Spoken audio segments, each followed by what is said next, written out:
it going, everybody? Welcome to the Keep It Kayfabe podcast. I have my friends Kai and Evan here today. They're going to help me break down a wrestling match and an MMA fight.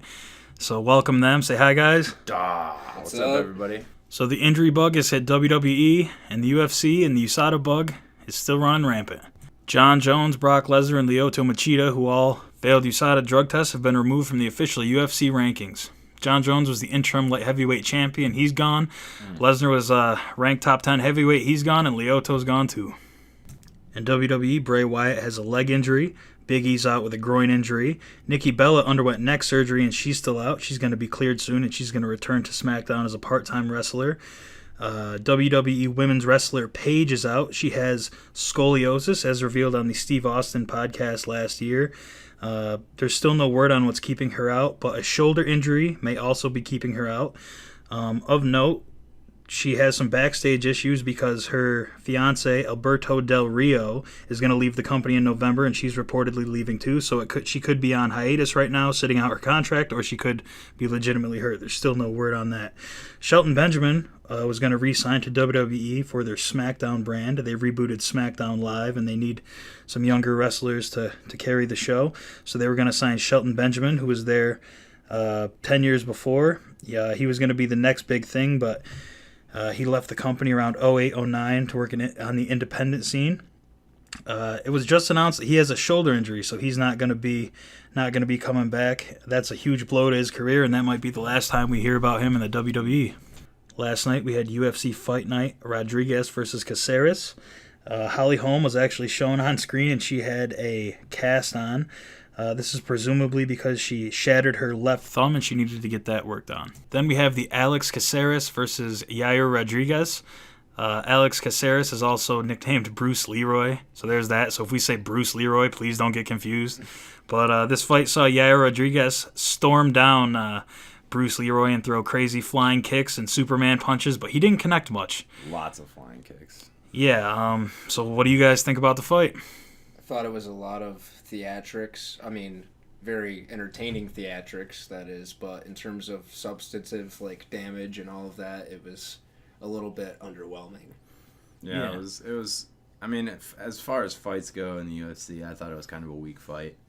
I mean, both really great fighters. Not taking away anything from the fighters. I just feel like it wasn't a great matchup.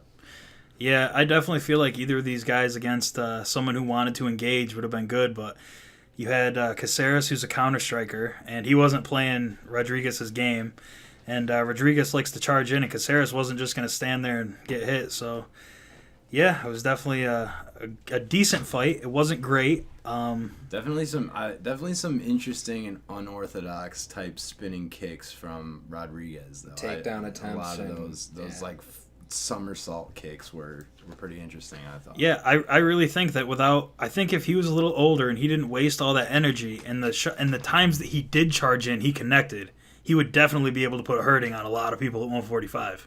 Yeah. On the ground, he looked a little weak against Bruce Leroy.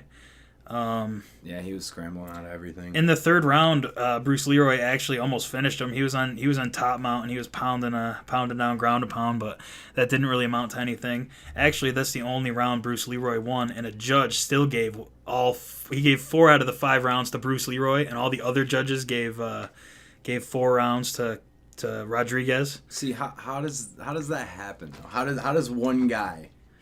All the other two judges score definitively, and this guy just says, nope, we're giving 4 rounds to Leroy. Well, there's a couple things. One, the judge might not have known which fighter was which. That's happened before. Another case, there was Demetrius Johnson versus Ian McCall, and this was happening because they didn't have a 125-pound title at the time. It was like 2011 or 2012, and they were having a tournament to find out who was going to be the first flyweight champion.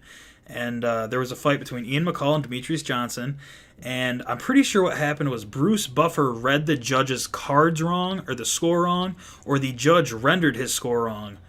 Oh, so I remember this. I remember an announcer raised the wrong hand or something along those lines. He read the decision wrong. Yeah, they had to scrap the fight essentially, and I'm pretty sure it was a no contest, and then Demetrius Johnson ended up winning the next fight that they had. But that could have changed the history of the flyweight division, because right now McCall's like half retired, like he's still fighting, And he was actually just going to fight at UFC 201, but his opponent couldn't make weight, so he's on the next card now, which is, not bad for him. But you think maybe Caceres' nickname of Bruce Leroy, maybe that threw off a judge? Maybe that threw that guy off? He didn't know who, man, like you said, he didn't know who was who? Really it might, because we mentioned in the beginning that could definitely confuse people, especially if you don't know the guys, who they are. Yeah, but also at the same time, I feel like it could be that, and it could be maybe this judge doesn't really know the rules that well. And, you know what I mean? He just scores fights wrong, because, there's this ref, Sal Diamato, where he, every time it's the same thing. Two judges will give it clean to one guy, and he'll give it clean to the other guy. So it's it really has to be looked into, though, because this happens a lot. It's not just Well, I mean, we've talked about how the scoring and everything and judging, they definitely need to revamp the way they score these fights, and sure. That really fucks them, too, because a lot of these guys, their paychecks, they only get, say, $20,000 to fight. If they win, they get $40,000. So it essentially doubles their whole entire paycheck, and they have to pay for fight camps. They have to pay for travel. Well, not all the time, but they have to pay for travel for their trainers and all that. That's not all covered. Their expenses are covered, but fight camps and all that type of stuff isn't. So yeah, it could be an expensive mistake. Then, in the Cruiserweight Classic this week, we had Tommaso Ciampa versus Johnny Gargano. Gargano and Ciampa are a tag team in NXT. They're probably going to feud for the NXT title soon, but here they were in the Cruiserweight Classic in the opening round against each other, and the winner moves on, and the loser is eliminated. You two aren't really up current with wrestling right now, but as non-current fans, what did you think of the Gargano-Ciampa match? I definitely thought it was definitely good promos. They promoted very well, and these guys are definitely are into it, and they're definitely somebody I feel like fans could get behind. I mean, I was getting behind them. I enjoyed watching that. I really did. It was a great fight, and they both seem really emotional and into it. And like I said, it was something you believe in them. You believe what they're doing is what they're doing, and I really like that. Kai, what do you think? I agree with everything Evan said. I mean, I think promotionally, the promo was one of the best parts, and I think throughout the match, the way that they played off of the the relationship that they have as tag team partners, the various things, when Ciampas or whatever slid down his kneecap or whatever, kind of was hesitating. Yeah. And I called him doing that too. I thought he was going to drill him with the knee, but he pulled it back up. And that ended up being, the fatal mistake in the match that ended up causing him to lose. Well, see, that's what I'm saying. There really are crazy storylines that aren't necessarily big or anything, but if you're investing and you're paying attention, there is little stuff like that. Right. But it does take the right character to do it, and like you said, if you watch Raw and you see people half-ass it, you just have a distaste for wrestling. You know what I really like about the Cruiserweight Classic too is I've watched two episodes of the Cruiserweight Classic, and what I like about it is the way they have it, the way the format of it is anybody you can jump in and start watching it from wherever, and you're still gonna enjoy it. It's still gonna be absolutely just a blast to watch, because these guys are all just high flying, all sorts of just doing all sorts of crazy stuff that you haven't seen in the WWE before. Yeah. And to add on to the pure athleticism aspect of it, the aspect of it, like we were just talking about, they were very compelling at selling what they were trying to sell.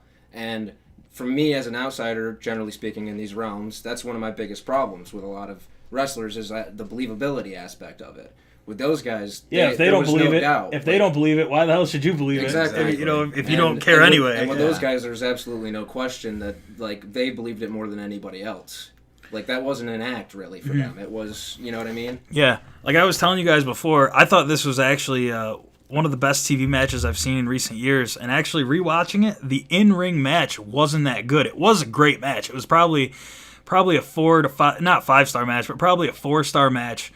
But definitely the in-ring promos especially after the match, where Ciampa freaked out and was going to walk away on Gargano, and then he ended up sitting down next to him and hugging him at the end. That was pretty good. I thought that was really well done. No, it definitely was, and you could see even in there, all the fans that were there were getting into it. As soon as he stepped out of that ring, all the fans started chanting, "Go back, go back." Because they want to see that too. Those guys are brothers. That is another. I love it. Well, I was gonna say that really is another thing that helps. On Raw, there's just 15,000 fans in attendance, and they're not really hardcore fans. They're just people who don't really follow the product. They're there. They don't all know the chants or anything. But the NXT shows and the Cruiserweight Classic specifically, those shows, the hardcore fans went there and they get behind it. They make wrestling more fun than like. Yeah, I mean, we saw the little Daniel Bryan chant that got started during the Cruiserweight Classic there, and they started going nuts for it. That's another thing is Mauro Ranallo and Daniel Bryan on commentary. They're not there to get themselves over. They're not there to promote themselves. They're there to tell the story in the ring. Because they love wrestling. They help suspend disbelief. You can buy into it. Yeah, because they love wrestling. And especially Daniel Bryan, it just shows through. He's so happy for these guys when he talks that it makes you excited about the product, makes you want to watch it. It helps you invest in the match. Yep, absolutely. And then, last but not least, we have our quick Raw and SmackDown rundown. On Raw, we have Seth Rollins versus Finn Balor for the Universal title. That's going to take place at SummerSlam.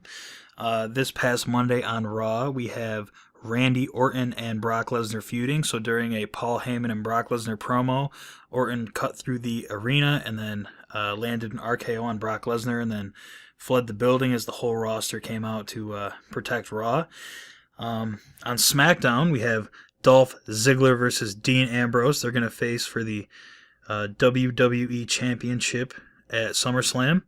And we had a similar angle where Brock Lesnar invaded SmackDown and nailed Randy Orton, and then the whole roster ran out to a panic. So it's really early on in the draft split, but they're mixing up the shows already, which I don't really mind it because this is a cross brand feud, and it's going to lead to a great payoff match at SummerSlam. So I can forgive it here as long as it doesn't become the norm. So that's it for the Keep It Kayfabe podcast. I'd like to thank Kai and Evan for being on the show today. And thank you very much for listening. If you like what you heard, give me a like and a share. And thank you very much. Bye.